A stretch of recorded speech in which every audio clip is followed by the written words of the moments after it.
ஒரு நாள் ஒரு தகப்பனார் தன்னுடைய பிள்ளையை அழைச்சிட்டு வந்தார். சார், இவன் சரியாக படிக்க மாட்டேங்கிறான், பெரியவங்களை மதிக்க மாட்டேங்கிறான், நீங்கள் கொஞ்ச நாள் இவனுக்கு குருவாக இருந்து நல்ல விஷயங்களை சொல்லி கொடுத்தா தேவையில்லைன்னார்.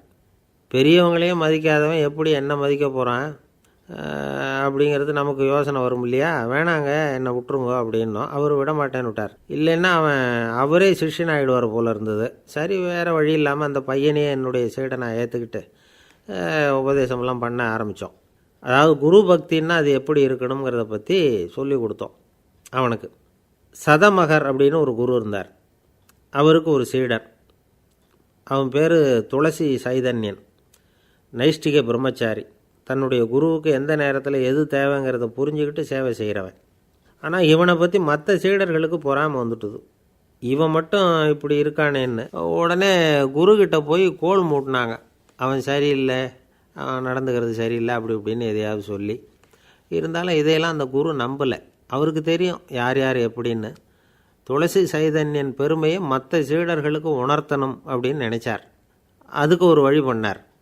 ஒரு நாள் சீடர்களை எல்லாம் கூப்பிட்டுக்கிட்டு ஒரு காட்டு வழியாக போய்கிட்டு இருந்தார். அங்கே ஒரு பெரிய மலை அருவி கொட்டிக்கிட்டு இருந்தது. குரு சீடர்கள் பக்கம் திரும்பினார். இந்த மலையின் மேலே இருந்து அந்த படுபாதாளத்தில் குதிக்கிறதுக்கு உங்களில் யார் தயார் அப்படின்னு கேட்டார். ஒரு சீடனும் வாயை திறக்கலை, ஒதுங்கி நின்றுக்கிட்டாங்க. பின்னாடி மூட்டை முடிச்சோடு வந்துக்கிட்டு இருந்தான் துளசி சைதன்யன். அவனை பார்த்தார். தபாருப்பா, நீ மேலே இருந்து அந்த அருவியில் குதி அப்படின்னார். அப்படியே செய்கிறேன் சுவாமின்னா ஓடி போய் பொத்துன்னு குதிச்சுட்டான்.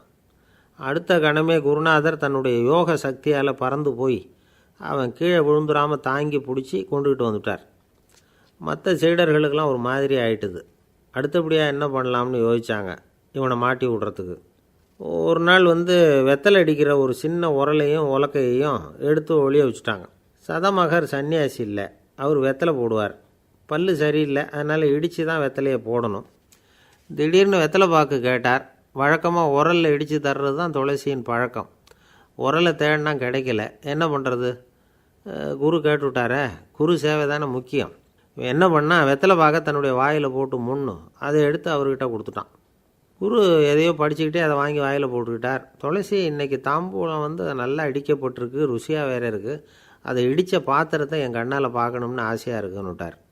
அதை மட்டும் அனுப்பி போய் நீ வர வேண்டான்னு வேற சொல்லிவிட்டார். இதை கேட்டதும் துளசி தவிச்சு போயிட்டான். இவன் போகாமல் எப்படி வாயை மட்டும் அனுப்பி வைக்க முடியும்? இவன் தவிக்கிறத பார்த்ததும் மற்ற சீடர்களுக்கெல்லாம் மனசுக்குள்ளே ரொம்ப சந்தோஷம். துளசி கொஞ்சமும் யோசிக்கலை. வாழை எடுத்தான், தன்னுடைய தலையவே அப்படியே அறுத்து வெட்டி எடுத்தான். இன்னொரு சீடங்கிட்ட கொடுத்துட்டான், எடுத்துகிட்டு போன்னு சொல்லி. கொண்டுட்டு போய் குரு முன்னாடி வைக்கிறாங்க.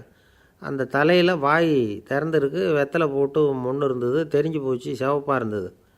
அவனுடைய குரு பக்தியை இப்போ எல்லாரும் ஒத்துக்கிட்டாங்க. அதுக்கப்புறம் குரு சதமகர் தன்னுடைய அற்புத திறமையினால் அந்த தலையை மறுபடியும் ஒட்ட வச்சுட்டார். துளசிக்கு உயிர் வந்துட்டுது. இப்படி ஒரு பெரிய கதை உண்டு. அதாவது துளசி சைதன்யன் அவனுடைய குரு பக்தி எப்படி அப்படின்னு கேட்டோம். ரொம்ப அபாரம் அப்படின்னு அந்த பையன் அடக்கமாக, சும்மா விளையாட்டுக்காக தான் அப்படி அவங்ககிட்ட கேட்டோம். ஏன்பா உன்னுடைய குரு பக்தியை என்கிட்ட காட்டுறதுக்கு உன்னோட கழுத்தை நீயே அறுக்கணும்னு நான் சொன்னால் அதை நீ செய்வியா அப்படின்னு கேட்டோம். என்னுடைய கழுத்தை நானே அறுக்க வேண்டிய அவசியம் இல்லை சார் அப்படின்னா அவன்.